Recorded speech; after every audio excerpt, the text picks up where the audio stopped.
we've been able to like have injunctions that like stop, deportation flights and other types of things, so.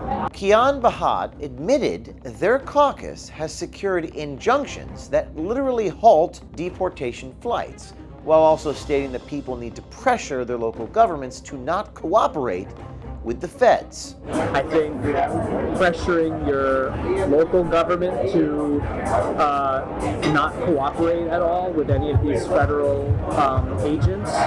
Last month, our undercover cameras caught Santiago Muquea, director at the Vera Institute, admitting the group tracks ICE movements and pushes that information out so illegal immigrants can dodge enforcement. He also bragged about major donors, Jeff Bezos, Bill Gates, and others. Who's your main donor? It's usually the foundations, like the Gates Foundation, or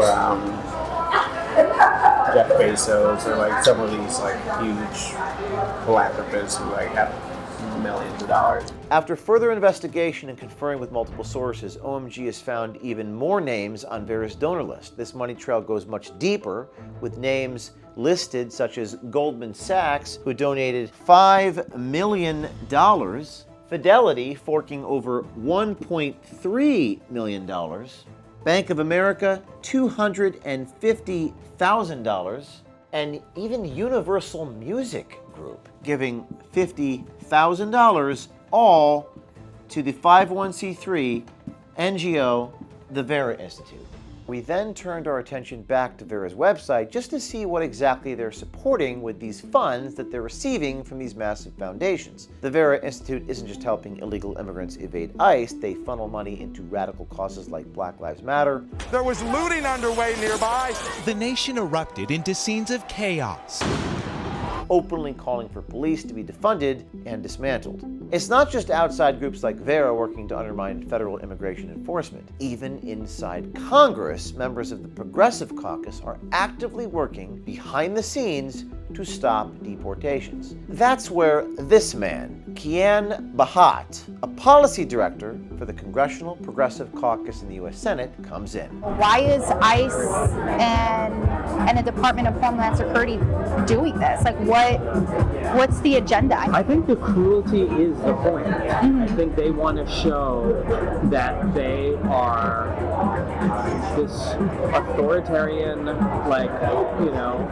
police force that is just breaking up immigrant communities, and that alone is going to show his racist right-wing base that they mean business. Like, they want to see these people suffer, and I think they enjoy having all of these communities be in fear. Do you work with any organizations to help the illegals come back at least, or to prevent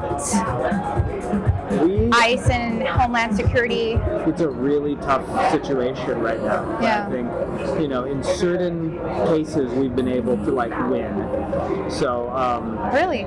How, yeah, I mean, some of the most egregious instances we've been able to have injunctions that stop, deportation flights and other types of things, so.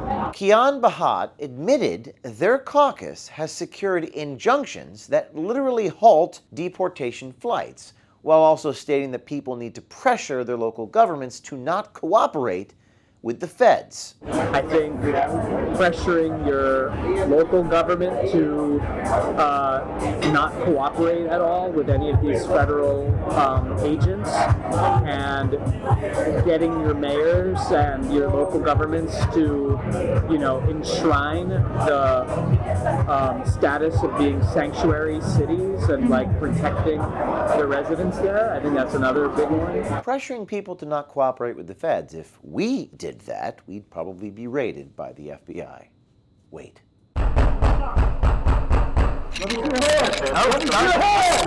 And they want to continue to prosecute this case because they see a lot of political benefits for their MAGA movement in terms of animating them and building their support. So that's basically it. I think it's really sick, and they also, I think, they want to test the limits of our constitutional system. I think they want to see how far they can go in like violating our First Amendment, our Fourth Amendment, our due process rights, all of these things, and test the courts and see as far as they can go. A lot of our members are working on like Know Your Rights campaigns. So in their communities, they kind of like walk through like what community members can do, how they need to demand a warrant, how they shouldn't open their door. Okay, the footage you just saw is clear evidence of a coordinated effort between members of Congress, NGOs, and their funders. Not only by powerful NGOs like the Vera Institute, bankrolled by billionaires and apparently Wall Street, Goldman Sachs. We didn't even know that Goldman Sachs had a nonprofit. But also from inside the Progressive Caucus in Congress itself. A widespread coordinated effort is currently happening right now to undermine federal law enforcement, slow down the deportation efforts. Regardless of what you think of those efforts, we think it's newsworthy that there are attempts and endeavors well-funded to slow down federal law enforcement and run campaigns that teach illegal immigrants how to evade federal authorities. The American people deserve transparency. Regardless of what you think about these policies, we deserve transparency. These are backroom strategies funded with millions of dollars from some of the most powerful institutions in the world. At O'Keefe Media, we will continue